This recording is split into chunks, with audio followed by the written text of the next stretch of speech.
Nós vamos dar início ao nosso estudo do Evangelho segundo o Espiritismo. Hoje nós vamos estudar o capítulo 26, Preces Pagas. Vamos ver os itens 3 e 4. Vamos à leitura do texto de hoje, do Evangelho, lembrando que há sempre exemplares do Evangelho disponibilizados ali na mesa da entrada, tá bom? Capítulo 26, Preces Pagas. Ele disse em seguida aos seus discípulos, na presença de todo o povo que o escutava: guardai-vos dos escribas que ostentam, passeando com longas túnicas, que gostam de ser saudados nas praças públicas, de ocupar as primeiras cadeiras nas sinagogas e os primeiros lugares nas festas, que, sob pretexto de longas preces, devoram as casas das viúvas. Essas pessoas receberão por isso uma condenação mais rigorosa.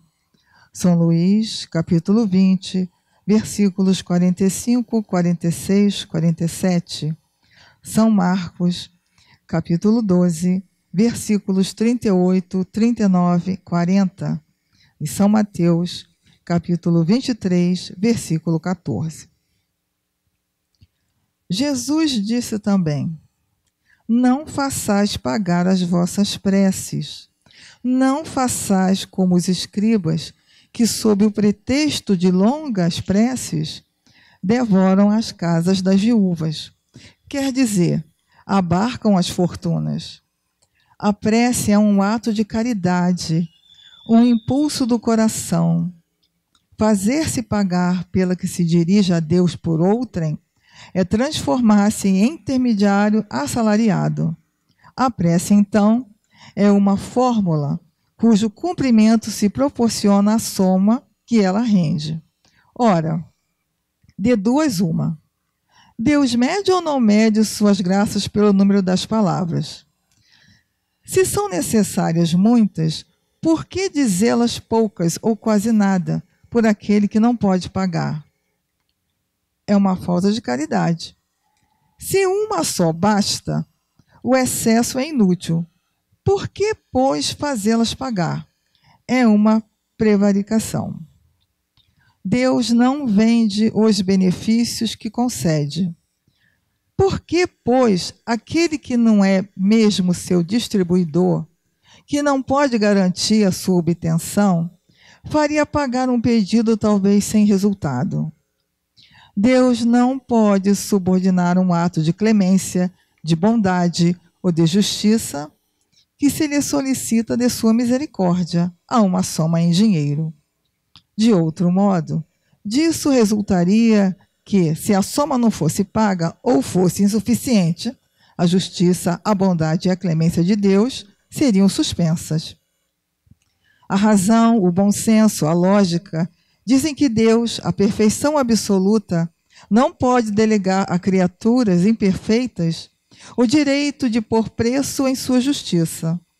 A justiça de Deus é como o sol, que está para todos, para o pobre como para o rico.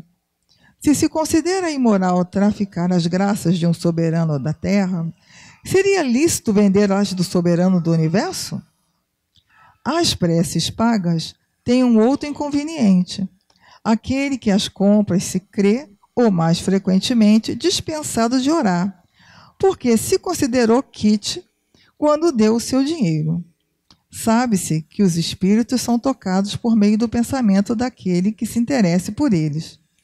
Qual pode ser o fervor daquele que encarrega um terceiro de orar por ele pagando? Qual é o fervor desse terceiro quando delega o seu mandato a um outro, este a um outro e assim por diante? Não é reduzir a eficácia da prece ao valor de uma moeda corrente?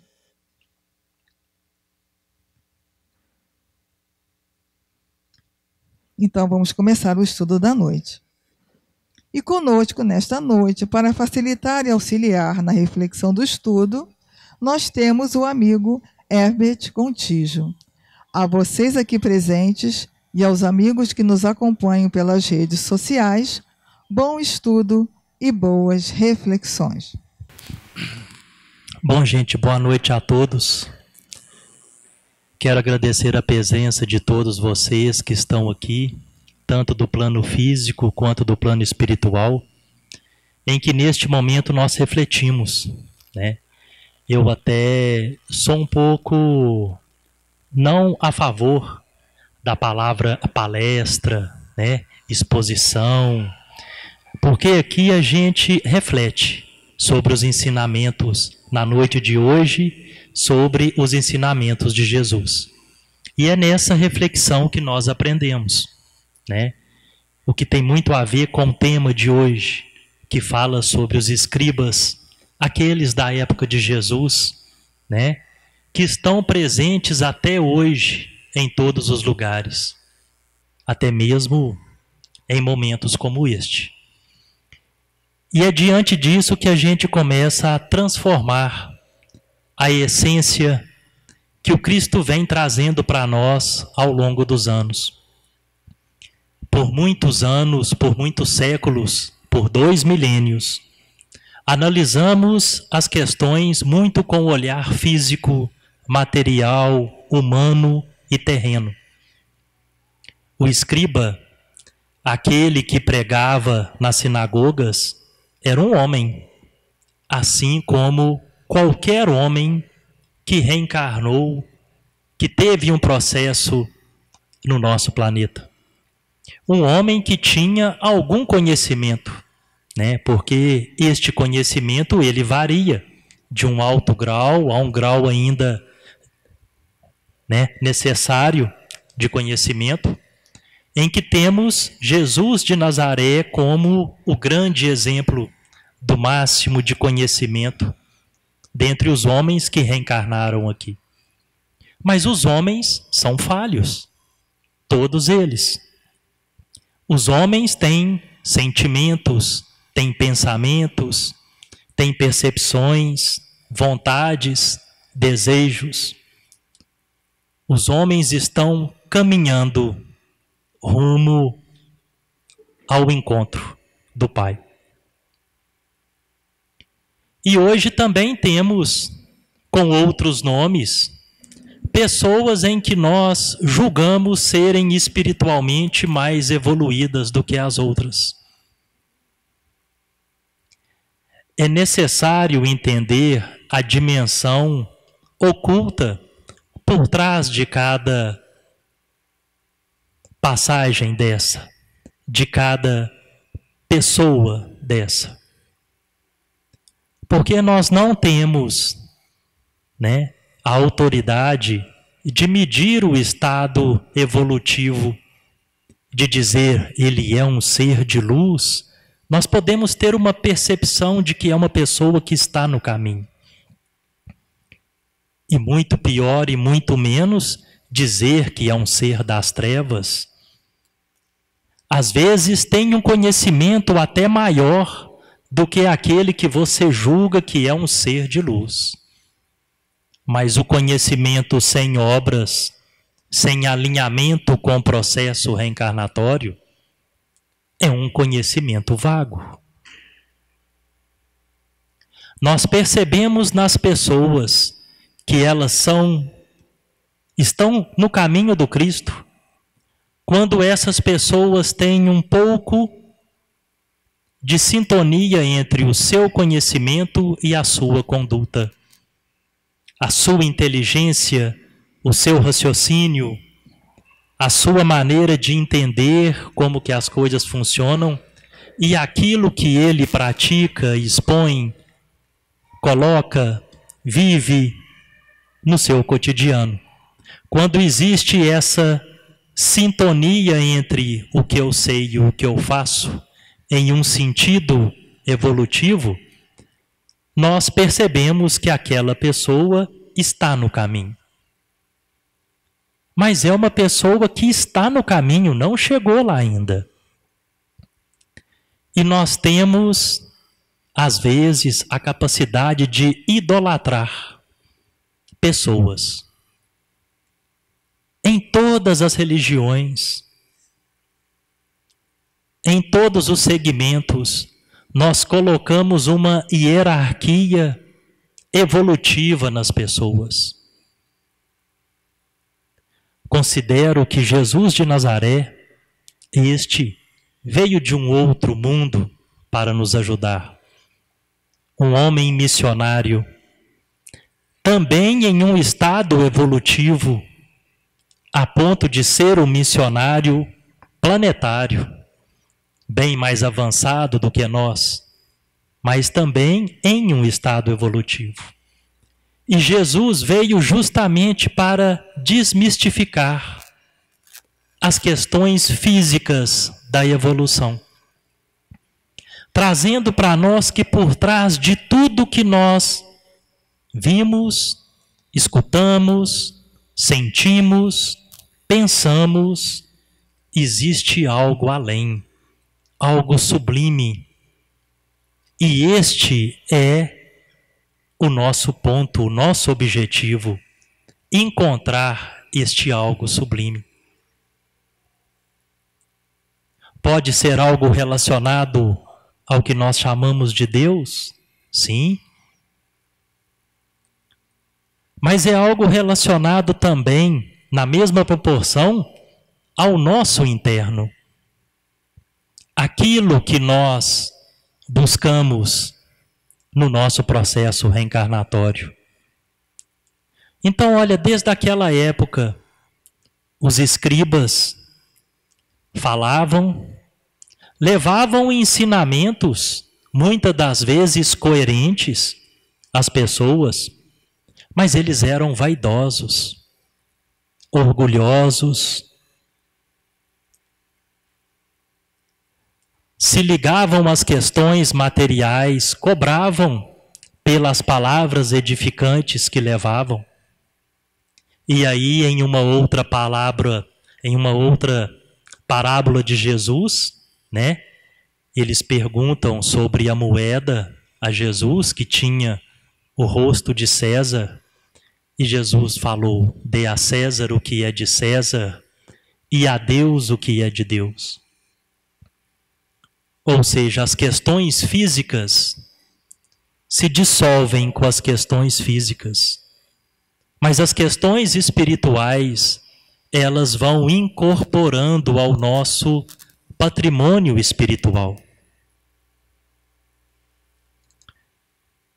Por isso que é importante analisar todas as passagens de Jesus, né? E este é o momento planetário, humano que nós estamos, espiritual que nós estamos, de começar a transformar as palavras do Cristo. Sair da letra fria, da letra objetiva, em que você lê e imagina uma situação física, uma figueira que pega fogo, um leproso, uma cruz, um sangue, um espinho, uma cruz, e começar a entender o que aquilo significa em nossas vidas, neste momento em que nós estamos. Porque apesar da história do Cristo ter sido há mais de 2000 anos atrás, ela se reflete dentro de cada um de nós, pulsa a cada minuto a busca de Deus, a busca de dias melhores, a comunhão de Deus conosco e com o nosso irmão. E essas questões são físicas? São espirituais. Elas não são físicas. Então, toda vez que alguém, em qualquer dimensão, em qualquer templo religioso, cobrar, se envaidecer, se orgulhar de estar adentrando sobre as questões espirituais do ser humano, ali existe um grande equívoco. Ali existe uma distorção humana daquele homem. E isso existe em todos os segmentos religiosos. porque são pessoas. As religiões, a essência daquilo que leva ao Pai, são maravilhosas. São maravilhosas. Todas. Todos nós já estagiamos em outras religiões. Já estagiamos em outros templos. Hoje estamos aqui e certamente no futuro adentraremos outros lugares, das mais diversas concepções, que vão nos acrescentar, porque iremos buscar aquilo que nós precisamos. Se equivocarmos, vamos retroagir e buscar um outro caminho. Faz parte. A busca faz parte. Então, todas as nossas religiões que nós já estagiamos nos nossos projetos reencarnatórios, no Oriente, o hinduísmo, o budismo e tantas outras, aqui o cristianismo e outras tantas também, serviram para forjar o que somos hoje. Não o templo, a casa, as pessoas que ali frequentavam, mas sim aquilo que você conseguiu despertar dentro de você. Somos hoje um ser espiritual recheado de fragmentos de todos os segmentos religiosos em que já estagiamos. E é a religião, é o homem que nós seguimos, é uma casa de estrutura física que nos transporta até o plano de Deus? Não é. Vou abrir um parêntese. Vou contar uma história na permissão dos nossos irmãos espirituais, porque o testemunho edificante deve ser compartilhado. Mas em uma das reuniões em que participamos, de amor e de caridade, de ajuda àquele que precisa de esclarecimento, um dia chegou um irmão. E um irmão decepcionado, um bom irmão. Não era um irmão desesclarecido, era um irmão muito esclarecido. E ele estava triste, agoniado. E ele disse assim: eu passei a minha vida toda fazendo a caridade, estudando, trabalhando, palestrando, ajudando.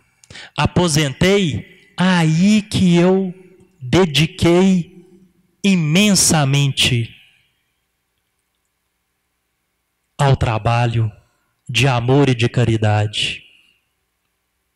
E prestes a desencarnar, eu estava convicto de que as portas do paraíso estariam abertas e amplas para a minha passagem. E não foi bem assim. Eu me decepcionei. Confesso que durante anos em que eu participava dessas reuniões, nunca tinha escutado um relato que mexesse tanto comigo, porque eu me identifiquei com ele. Porque eu também me coloquei a essa busca e essa doação. E fiquei preocupado. Mas aí fomos analisar o caso e refletir sobre a história, a causa e a consequência. O trabalho de amor e caridade, o autoconhecimento, o estudo, a busca, a devoção, a persistência, a reflexão, a ajuda ao próximo, é um mecanismo trago por Deus, por Jesus, pela espiritualidade. Para quê? Para nos transformarmos internamente. De que adianta sairmos de casa e estarmos aqui com o pensamento e o coração em outra vibração? Você só transportou seu corpo físico até aqui. De que adianta um trabalho de caridade aos domingos de manhã, de doações de cesta básica, e você vir trabalhar, cumprir o horário, estou doido para ir embora para casa, almoçar, tomar uma cerveja, ver o jogo à tarde. O que Jesus pede é que esses mecanismos de transformação nos transforme, nos mude as nossas vibrações. Porque tudo que ele fazia fisicamente, olha, estudar não é um ato físico? Pegar um livro, abrir e ler, é um ato físico. Mas pegar aquela palavra, incorporá-la no espírito, transformar o espírito e passar a vibrar de acordo com aquilo que você leu, é o grande exercício. Então eu posso estudar 1000 livros. Se eu estudar um só e me transformar, tem mais validade. Eu trabalhei 50 anos numa casa espírita, em reuniões mediúnicas, em auxílio. Você ajudou muito os outros. Tem mérito diante os olhos do Pai. Tudo na sua vida vai ser mais abençoado, vamos dizer assim. A partir do momento que nos colocamos ao trabalho, as coisas vão desencadeando, de uma forma ou de outra. Mas de que adianta todo esse esforço físico, se o coração ainda continua apegado, triste, vazio, sem espaço? E aí conversamos com esse irmão. E ele entendeu. E concordou. E ainda trouxe mais elementos edificantes naquela noite. Então vejam, nós temos aí relatos em outras religiões de pessoas que se tornaram santas. Espíritos que desencarnaram e são espíritos ascensos, iluminados. São Francisco de Assis, por exemplo. Alguém tem dúvida do nível espiritual do nosso irmão terreno? E qual foi a característica maior de São Francisco de Assis? A humildade, a tolerância, a paciência, a doçura em todos os segundos da sua vida. Ele foi marcado por grandes ensinamentos constantemente. Ele foi marcado pelo exemplo interno de reagir no mundo. Então vejam, na noite de hoje, Jesus traz para nós: não sejam iguais aos escribas, que andam com túnicas maravilhosas, mas estão com o pensamento e o coração voltados ao materialismo. Os escribas donos de uma sabedoria, estudos, reflexões, eles viviam disso. Pensamentos e analisar e falar, e tinham o dom da oratória. E falavam para as pessoas coisas corretas, condizentes, na maioria das vezes. Mas como estava o coração do escriba? Como estava o pensamento do escriba?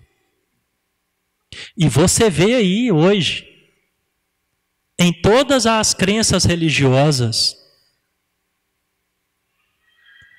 os padres, os pastores, os expositores, e nos deparamos com uma diversidade de irmãos que falam muito mais do que sentem e do que pensam. Porque falar é muito fácil. Expor é muito fácil. Você deve seguir os passos de Jesus. Você deve ser bom. Você deve ser tranquilo. Você deve amar a esposa, o marido, o irmão, o companheiro, ajudá-lo na caminhada. E como é isso na vibração interior? Jesus foi o exemplo que mais se aproximou disso. Vimos aí hoje vários entorpecidos com a política do país, com o futebol, com as guerras, tratando um outro irmão, um outro ser humano, de acordo com a concepção que ele tem, oposta àquele que pensa. Onde está a sublimidade desse irmão? E somos assim? Somos. Se não policiarmos as nossas vibrações, a nossa frequência, vamos ser induzidos a adentrar num mundo material obscuro e turbulento. E aí vem um outro conceito que a espiritualidade traz para nós, que é sobre a lei da frequência. Abrindo um parênteses antes de falar da lei da frequência, né? A espiritualidade é fantástica porque está trazendo constantemente grandes leis universais. Basta buscarmos nas fontes seguras do Espiritismo que nós vamos encontrar. E essas leis são bases para a nossa mudança. A lei da frequência, por exemplo, chega num determinado momento evolutivo que nós percebemos que não existe como caminhar mais se não ajudarmos o nosso irmão. A evolução é individual. Ninguém evolui para o outro, carrega o outro nas costas. A evolução é com as próprias pernas, com a própria busca. Mas quando você dá alguns passos, você percebe que você não consegue, você vê que não consegue mais avançar. Porque você necessita que o seu irmão que caminha do seu lado também caminhe junto com você. E aí você se dispõe ao amor e à caridade e à doação. E chega à conclusão assim: eu tenho uma vida, eu tiro 1 hora para eu estudar, eu tiro 1 hora para eu ir ao centro, tomar um passe, tomar a água fluidificada. Vou tirar 1 hora na semana para eu fazer um trabalho de caridade. Ótimo. Já é o começo. Mas a semana tem 7 dias, cada dia tem 24 horas, né? E você tirou 1 hora na semana para fazer o trabalho de caridade. Não que você tenha que fazer o trabalho de caridade ao nosso irmão 24 horas por dia, por 7 dias na semana, presencialmente, de uma forma física. Mas qual é a frequência que você faz a caridade ao seu irmão na dimensão espiritual? Na dimensão física é difícil. Você tem outros afazeres. Você tem que dormir à noite. Você tem um trabalho, 8 horas por dia. Você tem uma família, tem filhos, tem pai, tem mãe, que precisam de você fisicamente. Mas estes elementos, olha, você consegue fazer o amor e a caridade constantemente. Pensando, vibrando, perdoando. Aí vem outro conceito de Jesus, né? Amai os vossos inimigos. Porque fazer frequentemente a caridade espiritual ao nosso irmão que você ama é facílimo. E aquele que te espeta? Aquele que te espeta hoje é o que um dia te abraçou e um dia vai te abraçar. Aquele que você espeta hoje é aquele que um dia você abraçou. E um dia, certamente, daqui dias, anos, meses ou milênios, vai abraçar novamente. É a lei da evolução. Não tem como fugir. Mas por que se amavam e agora se espetam? Já pararam para pensar? O que aconteceu no passado para que vocês hoje estejam se espetando? Precisa saber? Não precisa. Mas é algo insignificante no momento em que nós estamos. É algo completamente contornável, ultrapassável, passivo de ser deixado para trás e voltar a abraçar o mais rápido possível. Ninguém que passa o nosso caminho e você tem um sentimento por ele, seja ele de ódio ou de amor, aquilo não é do nada, não é de graça. Vocês criaram aquela situação de afinidade ou de repulsão. A afinidade, ela se cria através do bom convívio, das particularidades afins, do auxílio um com o outro, da tolerância um para com o outro.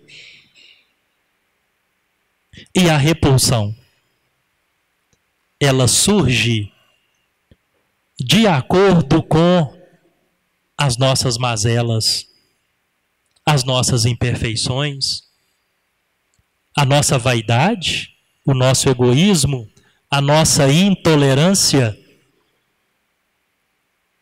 Tudo isso faz a gente reagir equivocadamente com o outro. Tudo isso faz o outro reagir equivocadamente com a gente. E aí, naquele vai e vem de equívocos, criamos as necessidades de ajuste. E é o que estamos passando hoje, né? O que nós estamos fazendo aqui não é ajustando e plantando? A vida é tão maravilhosa que, ao mesmo tempo, em cada esforço que você faz, você está ajustando o que passou e plantando o que virá. Por isso que o estudo de hoje traz essa dimensão que Jesus pede, a dimensão espiritual de tudo que nós vivemos. A frequência em trabalhos edificantes internos, ocultos para a vista das outras pessoas. Não precisamos subir nas sinagogas, não precisamos expor o que sabemos e o que não sabemos para sermos evoluídos. Precisamos sim fazer um trabalho, Paulo de Tarso, o bom combate, interno, fervoroso, disciplinado, persistente e frequente, da autotransformação, do amor e da caridade ao nosso irmão encarnado que está ao nosso lado, desencarnado que está ao nosso redor, e principalmente fazendo o trabalho interno da evolução, a caridade ao nosso próprio espírito. Porque quando você se dispõe a transformar tudo aquilo que você vê, que você ouve, que você raciocina, que você cheira, que você toca, que você lê, em algo para o seu espírito, você está fazendo a maior de todas as caridades, a mais sublime de todas, a caridade para você mesmo, para o seu interno, para o seu espírito, e ele vai agradecer. Assim como eu agradeço a oportunidade de estar aqui, falando aquilo que eu preciso fazer, aquilo que eu preciso conquistar. Porque o que foi dito ainda é um objetivo naquilo que eu me proponho. Obrigado a todos.